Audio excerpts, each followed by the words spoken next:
Good morning, and welcome to the Lone Star Weekly Business Hour. Your host, Rick Schissler, is a Silver Fox advisor who personally has over 40 years of experience as a serial entrepreneur. So sit back, pull out your pad and pencil, and get ready to take notes as we join Rick Schissler in his Lone Star Weekly Business Hour.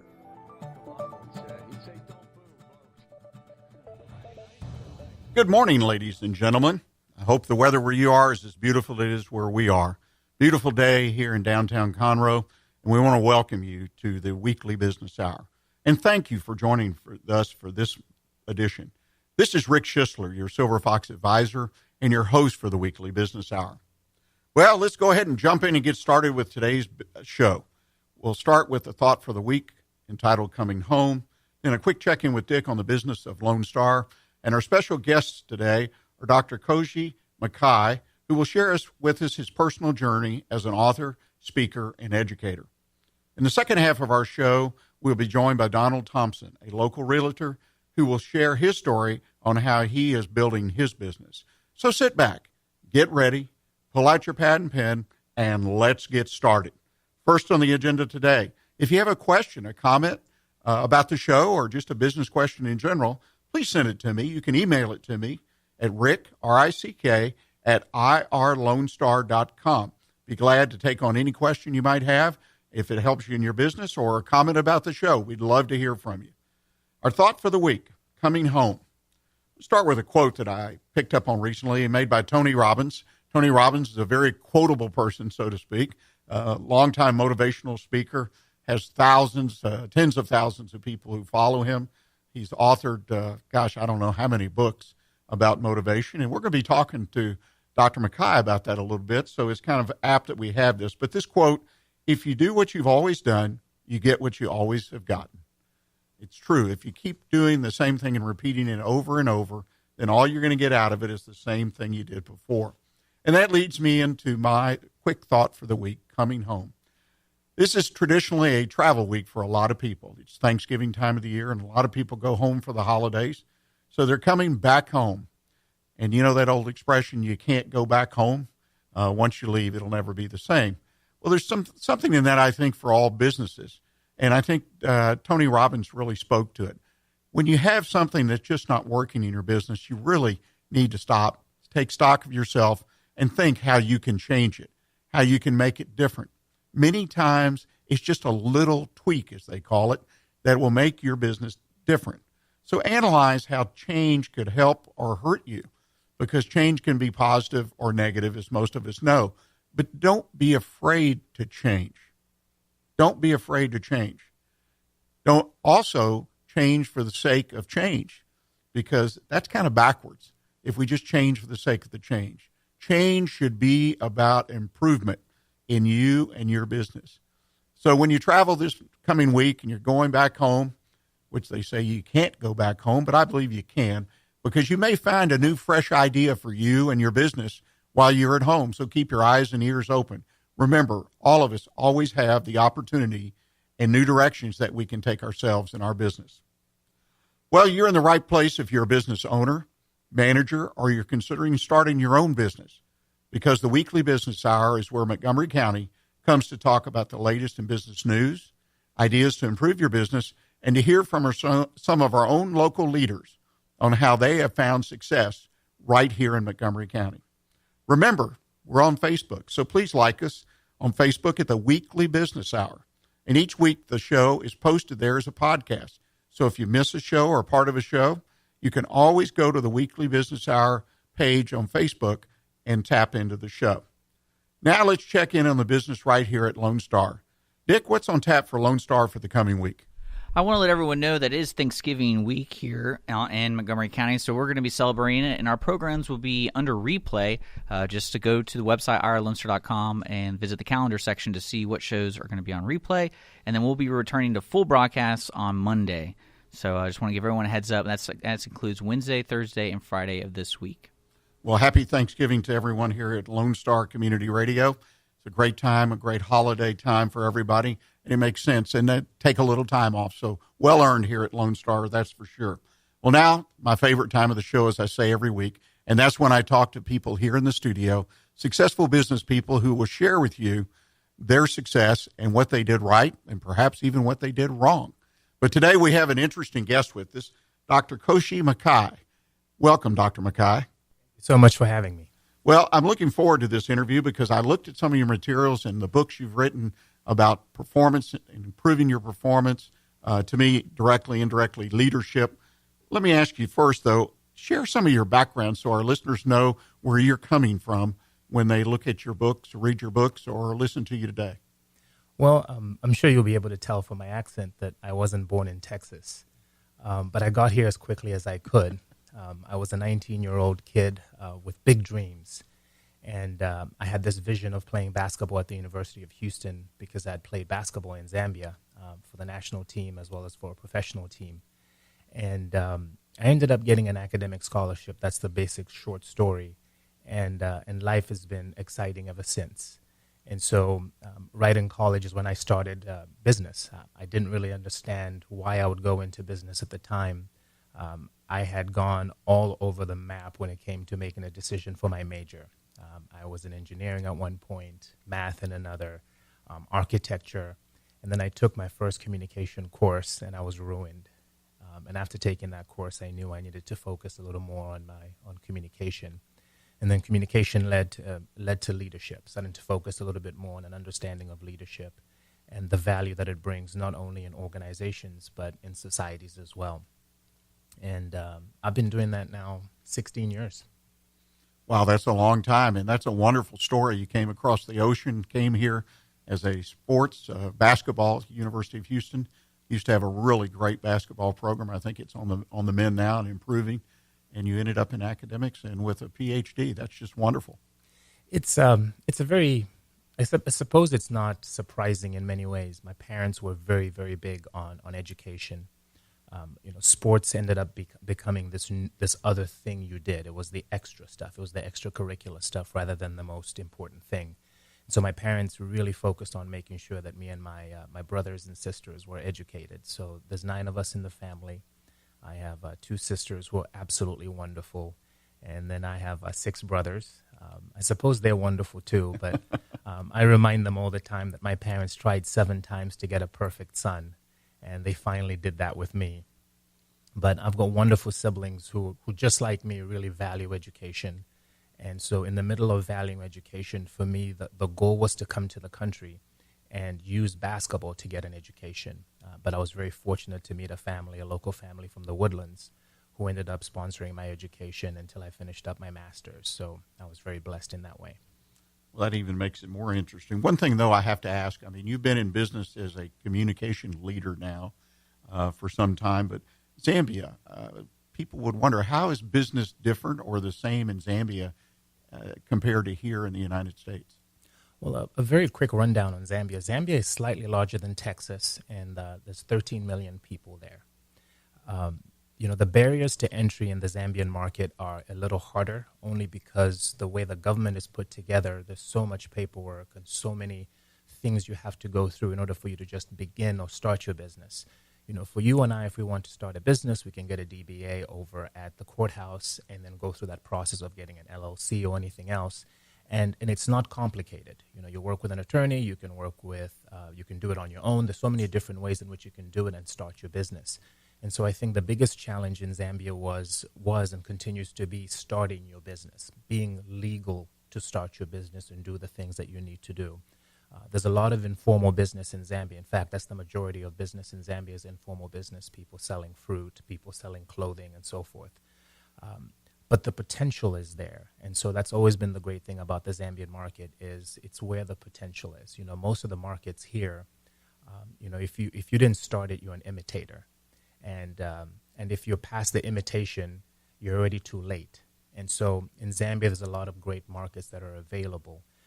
And so the challenges there are definitely different than the challenges here. So here we really thrive on that innovation. But being able to take some of the things that we do here and apply them there, I think that's where the greatest opportunities, but also where the challenges lie. That's interesting. And one of the things that when I looked at your background and you and I visited a little bit this morning, you've kind of carried us up to your story of how you came to the United States and how you were blessed to have someone or family support you through your master's. But why did communications which is definitely what you are, in my opinion, and looking at what you do. Why did that appeal to you so much? When I work with clients, one of the first things that we do is we do an assessment to figure out what people's strengths are. I've always believed that once we know what a person's potential is, then there's a chance for us to make a difference in their lives. Our company tagline is fairly simple. We try to help our clients take potential and turn it into performance. It's very difficult for us to help people get to the point of performance if we haven't tapped into what potential they actually have. I'm a basketball player. I'm not a baseball player, so I have zero talent for that. So it's very difficult for me to transform any kind of potential I might have into performance, because you really won't get the best performance out of me. And so for me, I had to keep an eye on that. What was it that I was good at? I didn't know I was good at communication in the way that it's turned out for me, because I never took a communication class even in high school. Most of what I did was in the sciences. I took physics, chemistry, biology. Those were the areas where I was strong, but I'd never really considered the fact that I could be strong in the arts in terms of communication, that I would be able to, to build a career out of interpersonal communication skills, but also teaching others and then using that to round out how organizations tend to behave on a larger scale.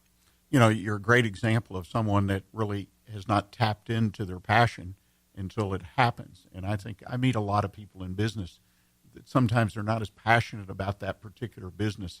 They can succeed, and as I talked about last week, but if you really have a passion, which I sense you do, and as I have a passion for what I do, you can really succeed. I completely agree. I've always said that there's 3 conditions under which a person will really flourish, because I think there's a difference between living life and flourishing in it or thriving. Number 1, you have to do something that you love, which is where the passion comes from. You do something that you absolutely love. Number 2, you do something that you are really good at. And number 3, you do something that you have the potential to be the best at.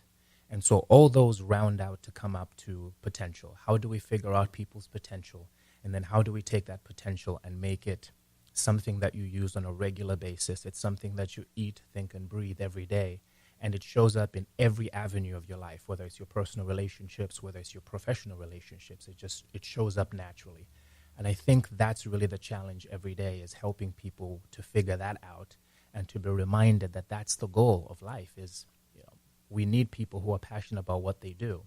I would rather have a flight attendant who's passionate about what she does and is really good at it and has the potential to be the very best at it, than a person who's doing it because it's a paycheck to draw, because they won't bring the greatest value to me or to the company itself. Well, you make a lot of good points. And ladies and gentlemen, we need to take a break right now, but I want you to please stay with us, because we're going to talk more with Dr. Makai about individual performance and use of your talent. So we'll be right back with you. Stay with us. You're going to need me. You're going to need us. All of us. You're going to need our help with your water, your air, your food. You're going to need our determination, our compassion. You're going to need the next generation of leaders to face the challenges the future will bring. And we promise we'll be there when you need us. Today, 4-H is growing the next generation of leaders. Doing business since 1985, Assistance League of Montgomery County is a nonprofit, all-volunteer organization where all proceeds stay in Montgomery County. We are proud to sponsor 10 philanthropic programs that enhance the lives of those in our community. Visit our thrift shop at 126 North San Jacinto Street in downtown Conroe, or call us at 936-760-1151. Don't forget to like us on Facebook.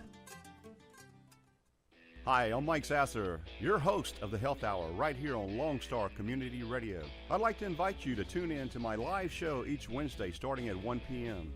I like to say it's an hour of health news you can use. Be a part of the conversation by going to MikeSasser.com and clicking on Contact Mike for my email, Facebook, and Twitter links. The Health Hour with Mike Sasser every Wednesday at 1 p.m. on Lone Star Community Radio, your local source for healthy living.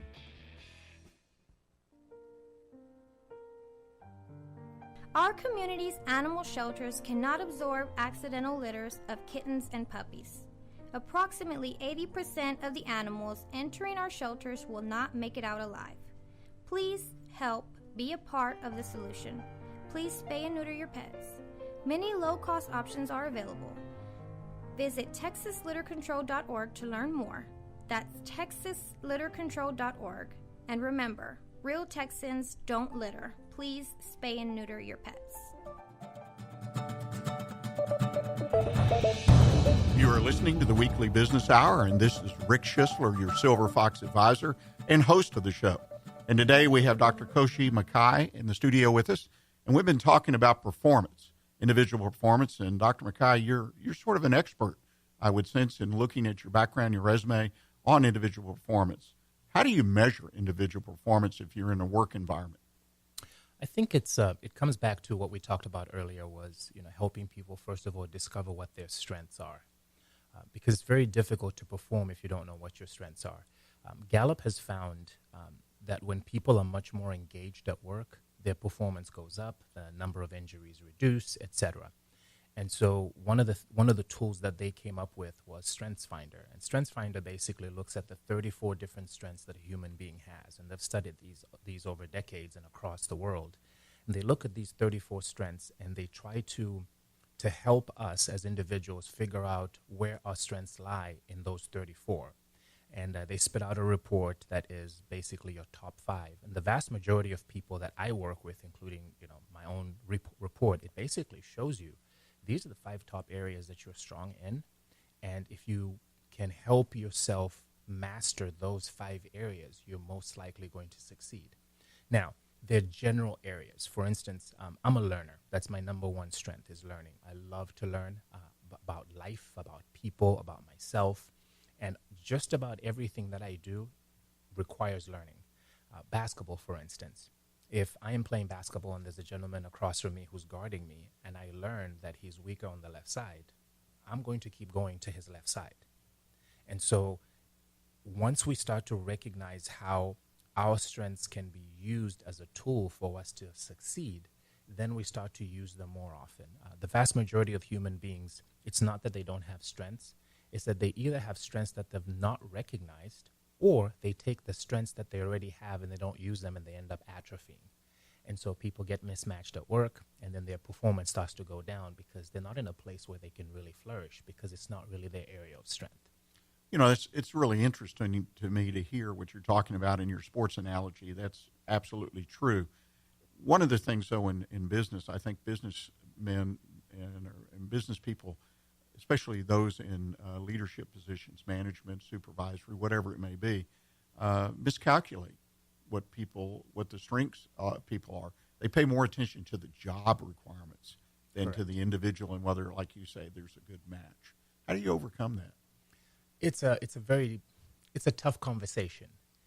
One of the things I've learned is it's very important for my clients to know where I stand on just about anything and everything. I'm the guy that will tell you the truth even if you don't want to hear it, or as I say, especially if you don't want to hear it.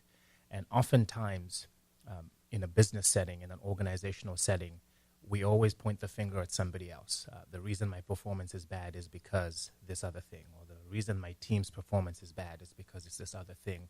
But it's always something outside of us rather than something that is in us.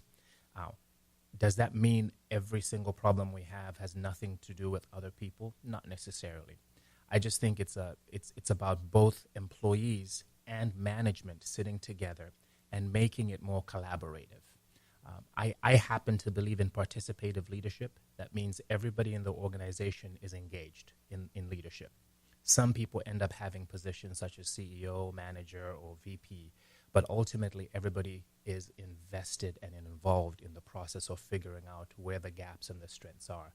So the vast majority of our clients, what we want to do is to help them to align the goals of individuals, but also align the goals of the organization. And when those two things align, people tend to flourish at work. One of the things you talk about in some of your writings is something I think you call diversity of thought. Why is that so important to improving one's performance? The simple answer is I don't know everything. I'm an expert in communication, and yet I don't know everything about communication. Ultimately, my area of expertise ends up becoming in organizational behavior, the things that people do at work that either bring value or take value away. But I know that I don't know everything, and I think that's an important piece for us to recognize. The word of the year for me, I do a word of the year every year. The word of the year for me this year is hubris. And hubris is excessive arrogance. It means getting to the point where you think you know everything and there's nothing you can learn from someone else. And when we close that door to learning, we close that door to an opportunity for a person to give us a different perspective, what we're actually losing is potential. Because I might not see it the way another person does. And when I see it the way another person does, it may not change my decision, but it does inform my perspective. And I think that's the important part, is ensuring that in an organization, all perspectives are available. My history professor in college used to say there ain't no such thing as a bad idea. It's very bad English, but it's true. There really isn't a bad idea. There's just some ideas whose time hasn't come. There are some ideas that are inappropriate for this situation, this group of people, and so on. But what most people don't realize is that when we have that openness and diversity of thought, it's not really about the thoughts themselves. It's about the atmosphere that you create. You create an atmosphere of openness. And when people feel that they are free to not only share what they think and tell us who they really are, it allows them then to do their work with no fear. Because to me, I want to live my life very unapologetically. That means this is me, this is who I am, this is how I am. Does it mean I'm going to stay this way? No. I will change. I will open myself up to opportunities to grow. But I want you to accept me the way I am right now. You know, I'm sitting here smiling because the first thing that pops into my head is there's a lot written out there today, for an example, generationally about millennials, or used to be X, Y. I mean, we try to put people in boxes, which I'm not a fan of. But what you're talking about is the same thing all these different writings, articles, and whatnot, books talk about. You kind of put in a nutshell. These people have a little different perspective, a little different idea about things. And the fact is, I think the reason we have to read it or listen to it all the time is because people are not listening to them. Right. So they have trouble in the workplace and managing them, hiring them, motivating them. They make it very complicated. I agree. You know, I like the idea that life is complex when it comes to organizational life and personal life. That complexity is a vital piece for us to grow.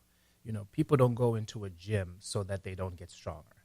They don't go out and run so that tomorrow they can run less. We're all doing these things so that we can grow and we can expand our capacities.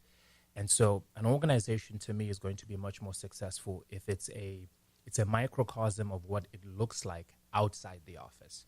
So if we have millennials out there and Generation Xers and Yers and all these different generations working together, each one brings value. Each one brings different strengths. Yes, they're going to bring different weaknesses as well, but that's the point of having other groups. You know, the younger generation, they're completely computer savvy. They have not had any point of their lives where the internet wasn't around. You know, you need that generation because today everything is driven very heavily by technology. But at the same time, you also need other generations who see it very differently because you have to have a combination. But we try to pigeonhole people and say, well, everyone should behave this way or everyone should behave that way. And I think it's a disservice to our team when we try to make people something that they're not. I will never be a Generation Yer. I'm a Generation Xer. This is who I am. But does it mean I cannot adapt? No, I can adapt. But it would be unfair for me to take somebody who was younger than I am and in a different generation and try to mold them and shape them into what my generation and my viewpoint is. And so I think we end up losing these people who've got great potential to make our organization so much better. And the best companies, if you look at any of the best companies in the country or even in the world, you will notice that they embrace so many different cultures. They embrace so many different voices. They embrace so many different generations. And in doing that, they're an amazing force. And they're really leading in their industry category. It's all about motivating people and getting Correct. the best performance out of them. I mean, that's, in my opinion, just hitting the nail on the head, so to speak. Well, let me ask you, in the time we have remaining, you've written 5 books on communication, leadership, and personal performance. If I wanted to understand in more in depth of what you do and what you offer, Which one should I start with first? I guess the right book to start with would be Born Beating the Odds. And most people like it for different reasons. The vast majority of people have told me they like it because there's a turtle on a skateboard as the cover. And people have asked me, well, why do you have a turtle on a skateboard? When we found that image, one of the things that it really stoked in me was this understanding that, life is hard. I wish some days that life was easy, but life is tough. We have to make difficult decisions every day. We have to choose between doing what's right and what's convenient. Every day we're struggling with making these decisions. And Born Beating the Odds basically shares my personal story of how different things have come in my life, and I've learned how to take them and use them as stepping stones. Because I think there's a great opportunity there when you start to recognize that you have certain gifts, and sometimes there's going to be obstacles that will stop you from exercising those gifts. But when you put yourself in a position where you can still grow and you can still connect to other people, it completely changes the landscape. So the first book I would say would be Born Beating the Odds. The Turtle on the Skateboard. Turtle on the Skateboard. Yeah, I noticed that cover. I smiled when I saw that. That's an interesting figure to put on the cover of a book. And now that you've explained it, I understand it a lot better. Dr. Makai, I can't thank you enough for joining us today. You've got a wonderful insight into leadership and performance. And I would encourage people to reach out and talk with you or contact you or particularly pick up a book and read a little bit about what we've talked about today. If people want to contact you, what's the best way for them to do it? Two ways. Just visit the website, www.kozhimakai.com, and that's KOZHIMAKAI.com, or call our office, 281-303-5307. Well, thank you again. And ladies and gentlemen, I hope you'll stay with us. We're going to take our bottom of the hour break, and when we come back, we're going to have another guest here in the studio, Donald Thompson, a local realtor who has a really interesting background in how he became a realtor. So please stay with us. We'll be right back.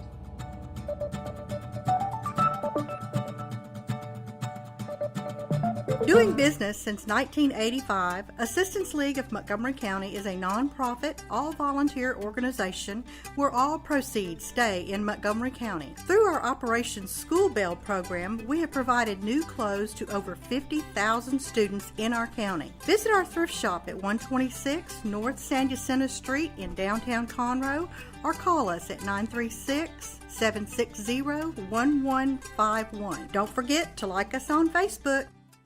An estimated 1 in 10 births will result in a neonatal intensive care stay, also known as the NICU.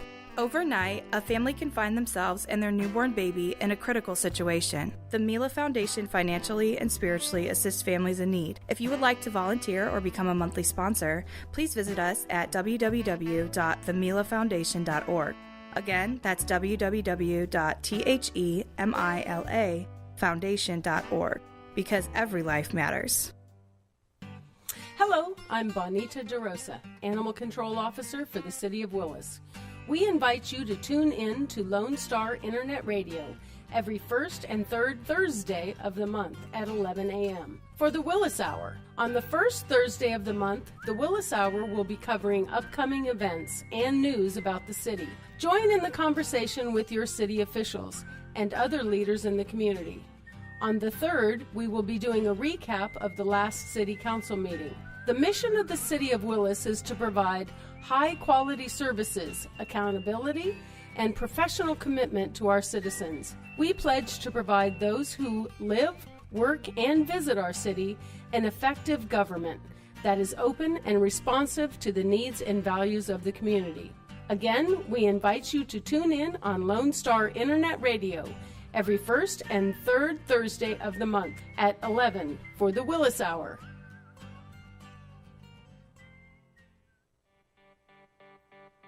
The East Texas Dream Center is in need of your help. We are a nonprofit Christian organization that houses women and children who are trying to get their lives back after being homeless, abused, or addicted. We are conveniently located at 301 South 1st Street, Conroe, Texas, 77301, right here in Montgomery County. Our needs are financial and every needs of gasoline, cleaning supplies, laundry soap, Lysol, and whatever else God puts in your heart. To help our ladies and children, please consider a donation. You may visit our website at www.easttexasdreamcenter.org. Again, so you don't forget, it's www.easttexasdreamcenter.org. Donations are tax deductible. Remember what Jesus said, with God, nothing is impossible.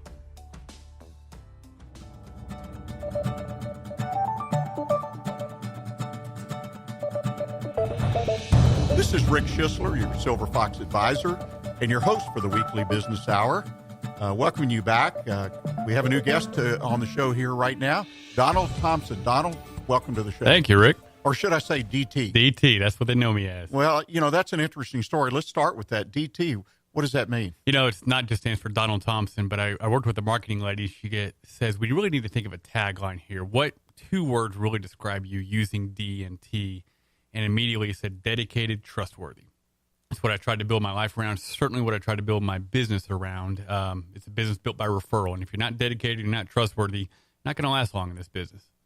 Well, it's a very competitive business, and that's one of the things I want to touch on later. But share with us, as I ask every guest, we start a little bit of your business background, how you got to where you are. Sure. So I went to Fighting Texas Aggie class of 2004 at A&M, business degree in marketing, and then a master's in sports management. As I was nearing the end of my time at A&M, a gentleman came down who owned a hockey team on the border of Mexico, of all places, in Laredo, Texas. And long story short, he invited me down there. I worked 5 years for the team, more on the business side of things, selling the corporate sponsorships, the season ticket sales, and the business aspects of things. And you talk about a life experience. Going down there to 98% Hispanic culture, and they look at me as a Caucasian and say, well, you're not one of us. And I never had any sales training, and I was trying to be a quote-unquote salesman. Didn't know what that was. Quickly realized that if I was going to make it in this industry, I had to build genuine relationships built on trust to have that. Eventually, we did that, and we're very successful selling what we had to sell there. And that's where I learned sales is all about the relationship. People want to buy from people they respect and that they like and that they trust. And that's where I really learned that. Fast forward towards the end of my time in the sports industry, I just knew it was time for a change. The hockey team, the attendance was dwindling, and I was selling corporate sponsorships to who clients were now my best friends, and they were renewing because of our relationship aspect. But Rick, I felt like I was taking people's money, and it just was not a good feeling. So I knew I needed to change. I liked sales. I wanted to own my own business, but I wanted to do something that was more fulfilling, that meant something to someone else. And that's not a cliche that people think. Got into real estate, and it's another time for another day to tell you how I got into that. But Rick, when you help a first-time home buyer, or even I've helped widows sell their house that couldn't afford to pay for their house anymore, it is the most fulfilling thing you can do. And that's what's really driven me. That's where I really put a lot of my passion, my energy in. And it's not all about selling units. It's about helping people. And again, that's not a cliche. And that's where it's really grown.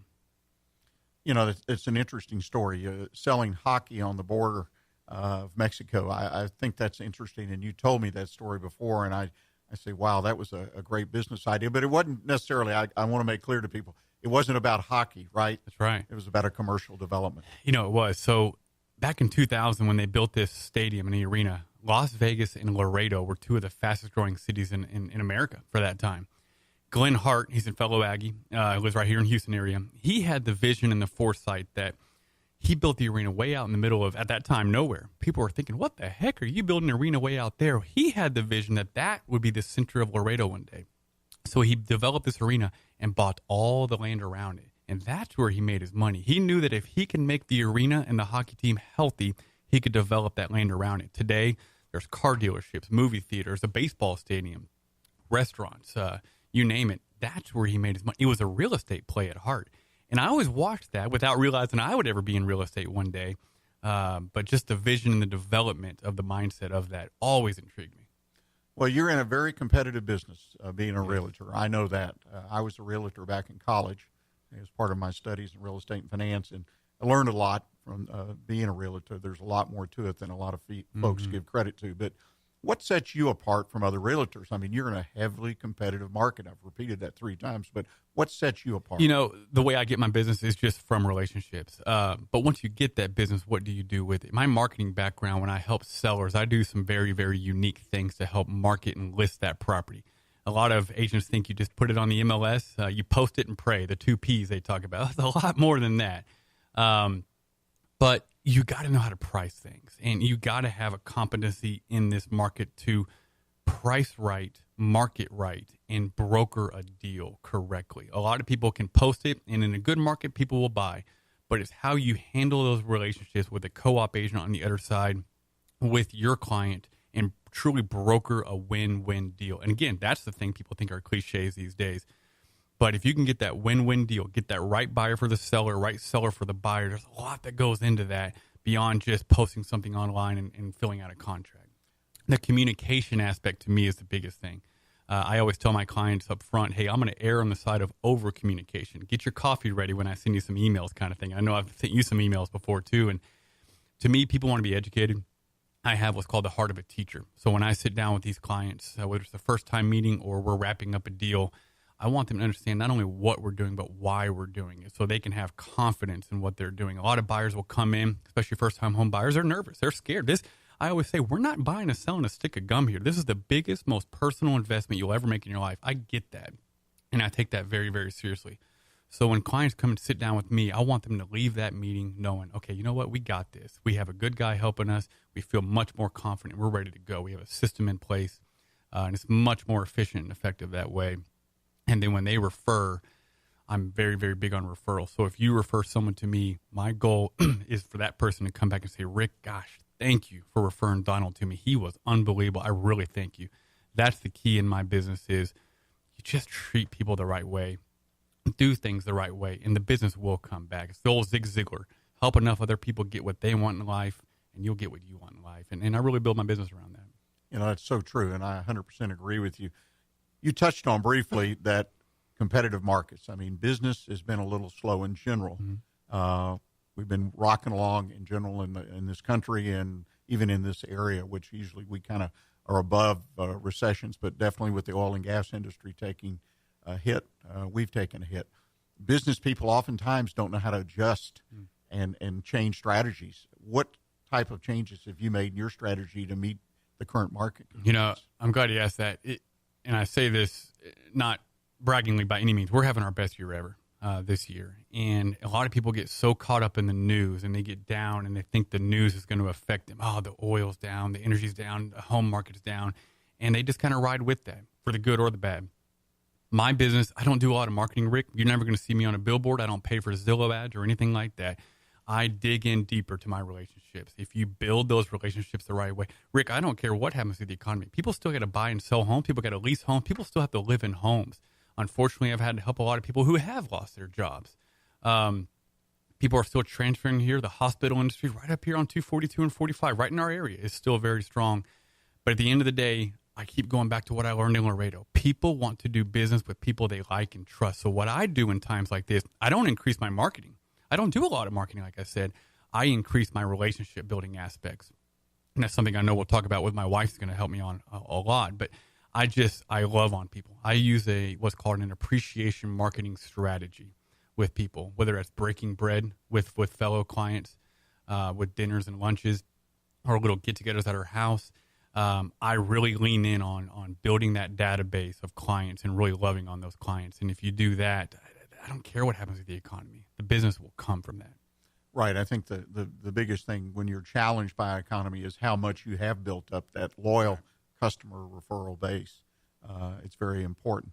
Well, let me ask you this. I mean, you've started a business. How long have you been open now? This is my 5th year in the business. Okay. So you're at a pretty good point, built a great foundation. And what do you see changing in your industry, if anything, in the next 3-5 years? You know, obviously, we're just coming out of a very volatile election process, and we're still kind of waiting to see what's going to happen. The interest rates are starting to go up a little bit. Someone once told me, as long as we don't do anything to prohibit that first-time home buyer, that's the key to everything, Rick. If you think about it, you know, if that first-time home buyer is still able to get in with a good interest rate, good mortgage, whatever it may be, to buy that house, that person who's selling that first house they're buying, they can get the money from their sale and then move up. It's a domino effect. As long as we don't do anything to hurt that first-time home buyer to get into the market, I think everything will still continue on as well. You know, the mortgage industry back in 07, 08, we had the whole subprime mortgage stuff that went on. These people were getting pre-approved by walking in saying, I make $200,000. Sure, here's your loan. Well, what happened? That economy crashed with the subprime mortgage. I'm starting to see these lenders are getting a little bit more lax again. I hope not too lax, because we can't get ourselves in that situation again. But at the same time, they're getting a little bit more lax to keep allowing those first-time home buyers to get in. So that's important. Here in this area, yes, oil's a big factor where we are, but we're so diversified here. We have so many different industries here. People are moving into Houston in droves, and I don't think that'll stop. I think for this industry, it's still going to be strong. What we have to be careful of is everything's becoming so automated these days. The days of for sale by owner and people wanting to buy their house with Zillow and all those things. People can try that, and some people have success. I think there was a stat that the average for sale by owner sold their house for 23% less on average. But they think, I'm saving money on that commission. Maybe, but you're selling your house for a whole lot less because you don't have a realtor who knows what they're doing to how to price it correctly and market that correctly. And then, of course, dealing with all the other hassles of for sale by owner. So it'll be interesting to see what happens with that. I think and kind of hope, some realtors, Rick, there's a lot of bad realtors in this industry, bottom line. There really are. And that can taint the industry. If someone had a bad experience with a realtor, that may have them think, next time I'm just going to try it myself. So those are the kind of issues we got to be careful of. But I think a cream always rises to the top. And you just got to keep doing what you're doing the right way, and the business will come. Well, I agree with you again. It's important. And again, there's just thousands of realtors, and you got to assume that there's going to be some that don't stay up, or as you call them, bad realtors, whether it's intentional or otherwise. Right. There's no doubt about that. Well, let me ask you this. You've set yourself apart because of your communication skills and whatnot, and you've plunged into referrals, but you've also got into part of that is networking with people. You don't invest your money, and tell me if this statement is true or not. You invest your money in networking, which is part of marketing, but not in advertising. Correct. Is that a fair? It is. Again, I'm an Aggie. I do a lot of Aggie networking events right here in the area, and that's been a big part of my business. I joined a network in action group, similar to a BNI, but certainly better in my opinion. There's great people in that group.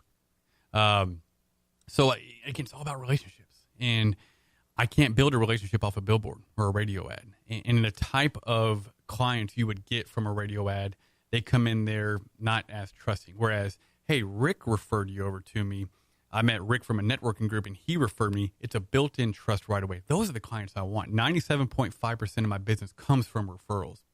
So when I get a client that was referred by Rick or by Kyle Holland, there's a built-in trust there from the get-go. And it just makes it for a better, smoother transaction all around for both sides. So, yeah, I will invest my marketing dollars, quote unquote, in networking. But that's just to build those relationships. So important. Well, ladies and gentlemen, we've run out of time, and I'm going to ask Donald to stay for a few minutes into our next segment because he's got an interesting partnership coming up, and it's always fun to talk about those, the pros and cons. So if you'll stay with us, we'll be right back in just a moment.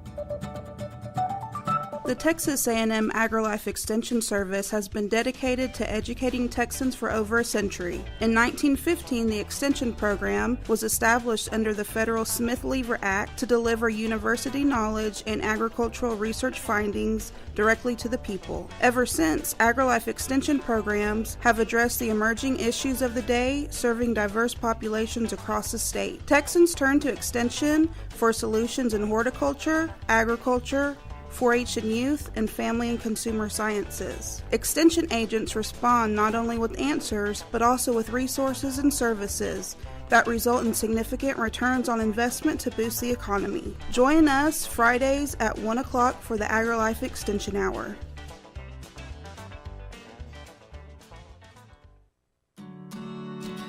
Have a legal question? Are you a resident of Montgomery County? Call 281-645-6344 to talk to a volunteer attorney from the Woodlands Bar Association. We answer the phones on the first Monday of every month at 281-645-6344 from 5 p.m. to 8 p.m. to provide general legal information and information about legal resources to Montgomery County residents.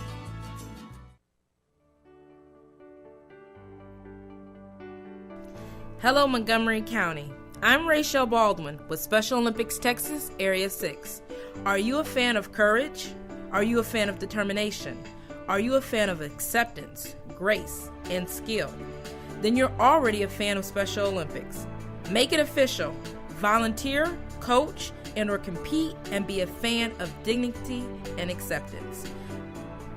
The dedication of our Special Olympics Texas volunteers provides mainstreaming experiences for athletes with intellectual disabilities.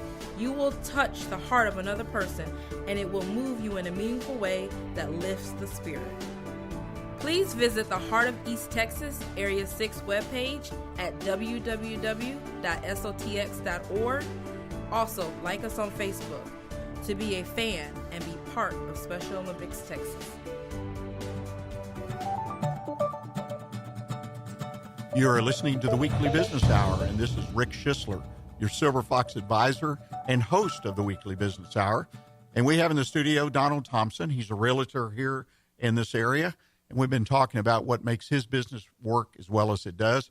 And I asked him to stick around for a few more minutes into this segment to talk about partnership. He is getting ready, or in the process of setting up a partnership, in this case with his wife. Mm-hmm. And I always like to hear from folks what they're doing so that their partnership goes right. Tell us about the partnership you envision for you and your wife. You know, it's something we've been talking about for a while. We got married about 3 years ago and wanted to work through some things, you know, with a growing family of 2 kiddos, 10 and 8 now, and 10 and 9, excuse me. But, you know, she is very, very good at the building relationship aspects. Her and I are on the same page as far as how we want to grow our business through relationships, the appreciation marketing strategy we talked about. We're going to start getting her licensed here in January, so coming up. And her role is really going to be we kind of coined it as a director of relationships type role. She will be licensed where she can take some buyers out and do those kind of things. But I think her biggest advantage to us is how do we help keep strengthening those relationships? What kind of ideas we can do? Hey, how can we love on this kind of client? Who are our biggest referral advocates out there? And what can we do to really appreciate them back? You know, as an independent contractor, I'm trying to do all of these things, plus the admin and the compliance and all those kind of things. So if she can take that role, and we do a lot of pop buys, just popping by for clients, bringing them something to their house or dinners. If she can help me coordinate those things, because a lot of my clients already know who she is and they love her to death as it is already. And building those true, genuine friendship relationships, she's going to really help me with that, along with some marketing things as well. So marketing my business, but also marketing our listings. We do a lot of really unique things when we have a listing of marketing those things, and she'll help me do those kind of things as well.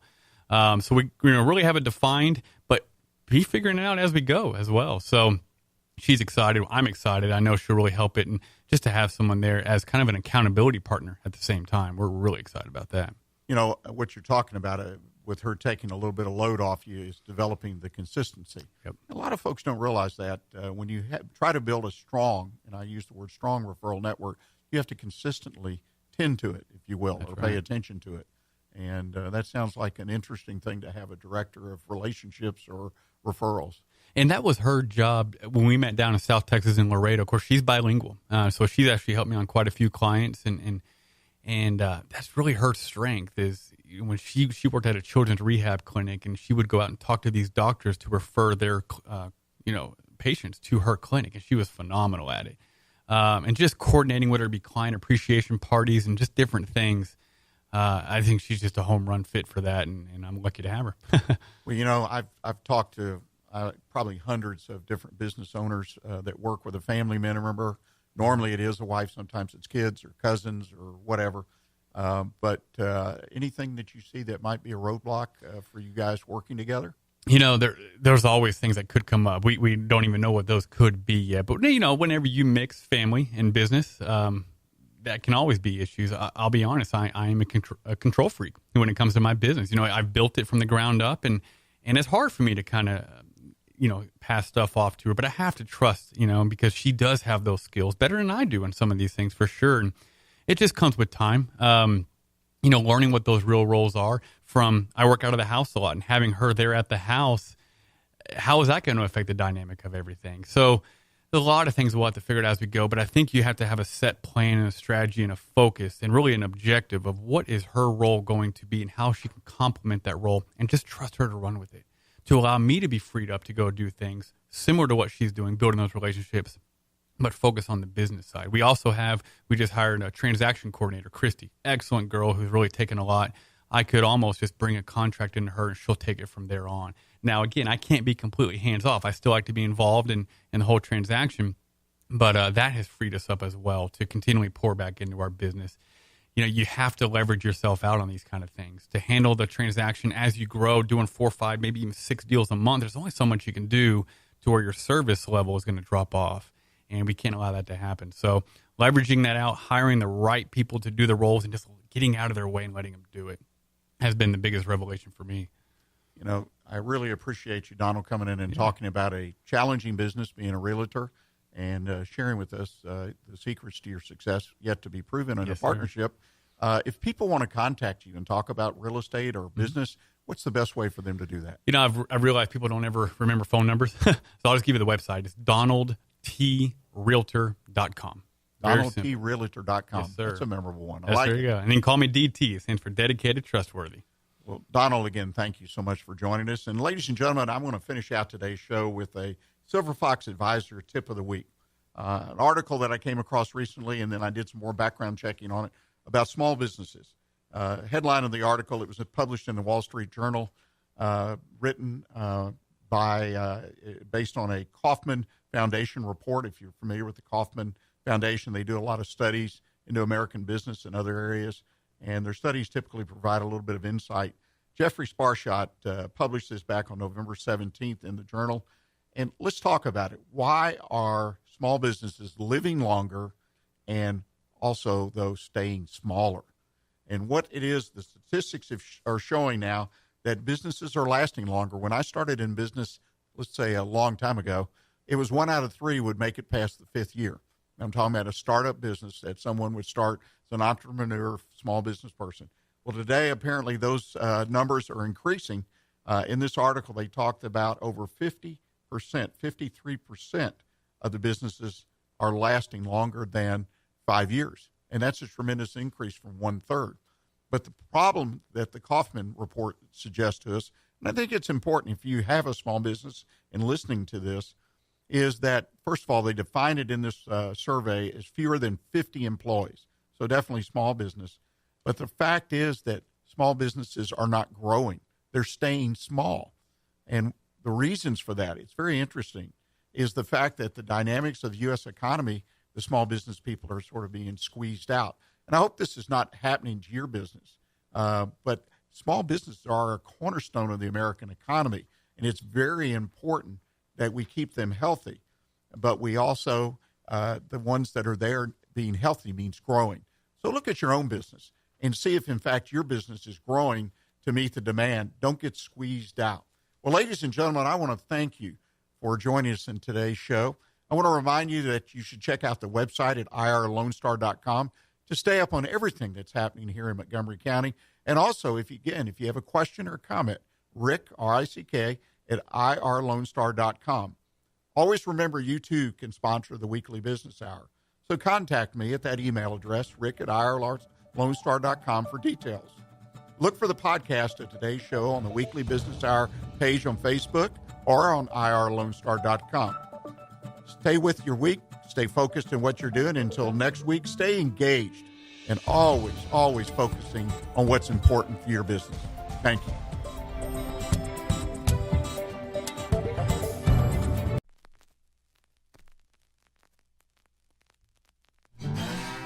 Thanks for checking out this production on Lone Star Community Radio, Montgomery County's radio station. For more information on this show and other shows on Lone Star, check us out online at irlonestar.com. If you're interested in sponsoring a program on Lone Star Community Radio and reaching the local audience of Montgomery County on FM, internet, and TV media, please call 936-647-5747 or contact us online at irlonestar.com. This recording is a Lone Star Community Radio production, produced by the show host and Dick Schissler of Lone Star Community Radio. Interested in volunteering as a music DJ or starting your own talk show? Contact Dick Schissler at dick@irlonestar.com or by phone at 936-647-5747.